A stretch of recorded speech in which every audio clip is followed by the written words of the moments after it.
tonight we get to talk about suffering. I know, it's exciting. Try and contain yourselves. So you're playing the game with the ice. Did that cause anybody any suffering? Really? No? It wasn't Nobody? Good, good. Well, have you ever suffered in your life? Suffering is something that we all have in common, you know? It's just part of being human. We're going to suffer. And there are a lot of ways that we can do that, right? There are a lot of ways that we suffer. Some of that is self-inflicted.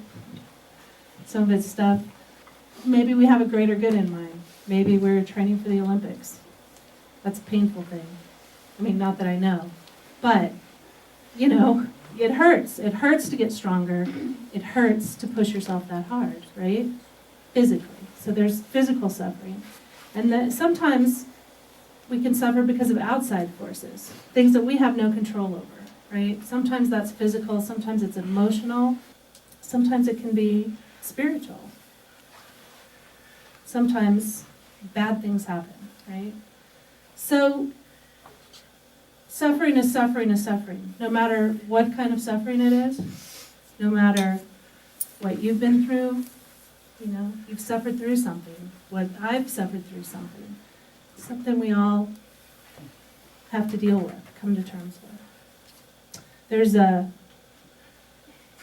can't remember who said it. There's a quote, though, that it's like, you know, you always want to be kind to the people that you come in contact with because everybody's fighting a battle that you know nothing about. Part of being human, because it's part of our human condition, we're meant to share our suffering, just like we're meant to share our joy. But I don't know about you guys. That's not my favorite thing. You know, that's not what I want people to see about me. I'd much rather tell them about the great things that have happened in my day, or my week, or my life. But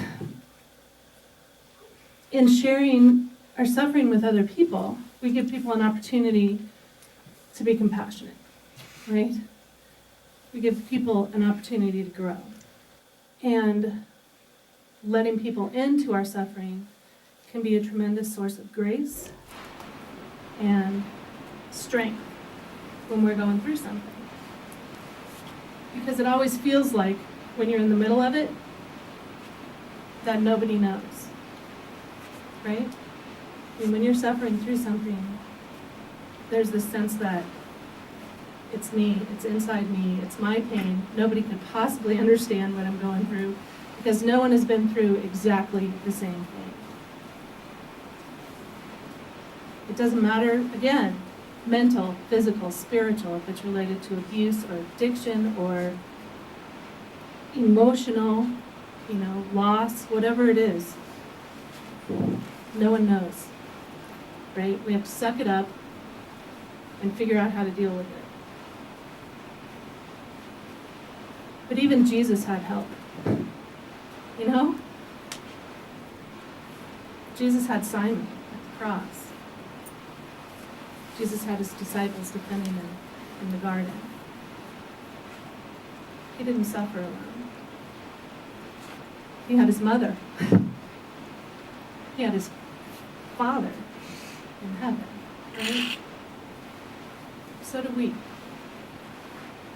We have all of those things. So,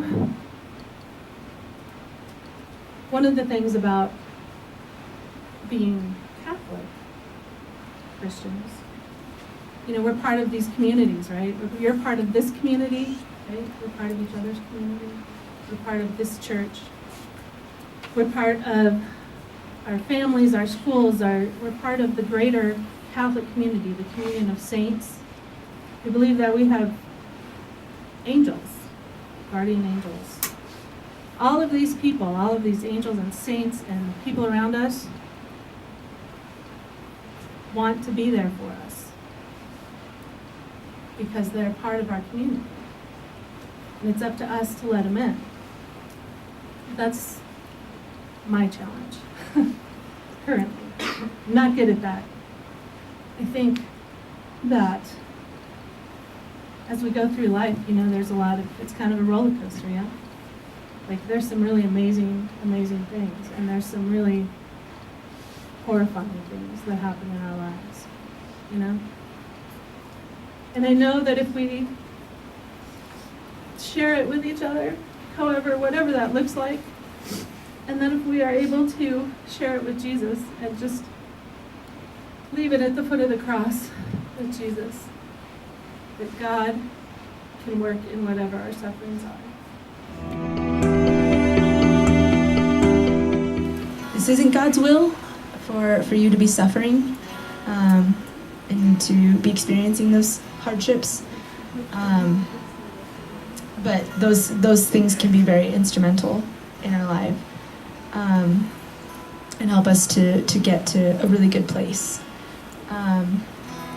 So some of you know, like the core team's had kind of a tough year since the Year of Mercy started back in November.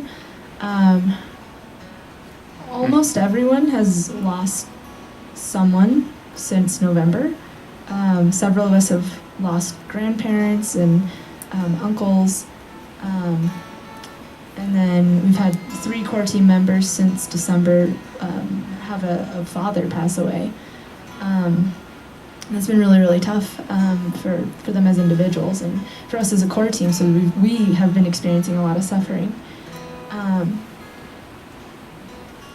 And during the video, I couldn't help but think about Chrissy in particular, because Chrissy and I are roommates. And when her dad passed, it was very sudden. Nobody knew, nobody expected it. And you know, I watched my friend suffer greatly, and it was really beautiful to watch her kind of go through this, because through her father's death, there were a lot of amazing blessings that came from it. It was just completely beautiful to witness. But Angela was completely right. Suffering and joy are meant to be experienced and shared with others.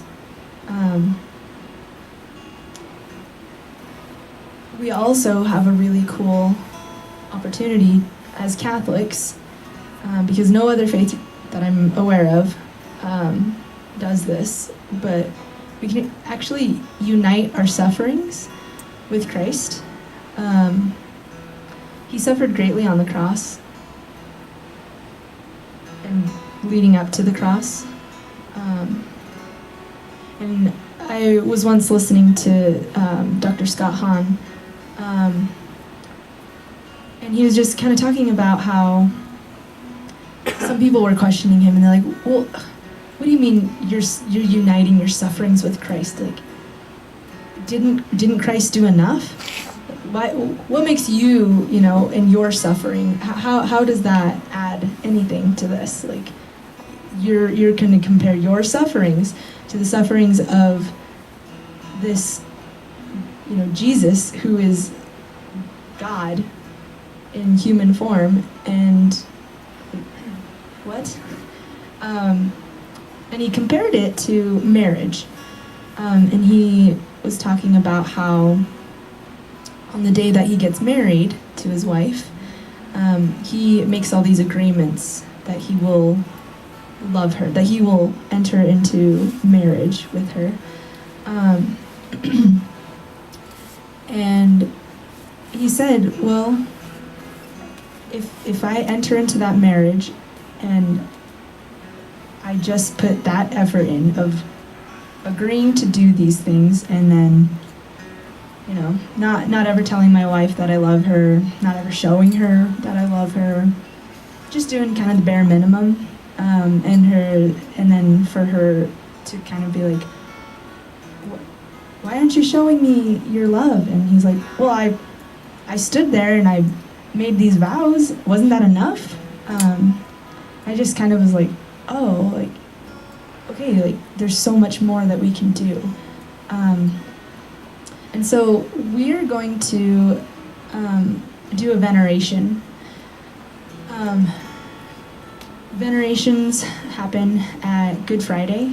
They can happen at other times too, but they always happen on Good Friday, which is an opportunity for you to approach the cross, to honor it,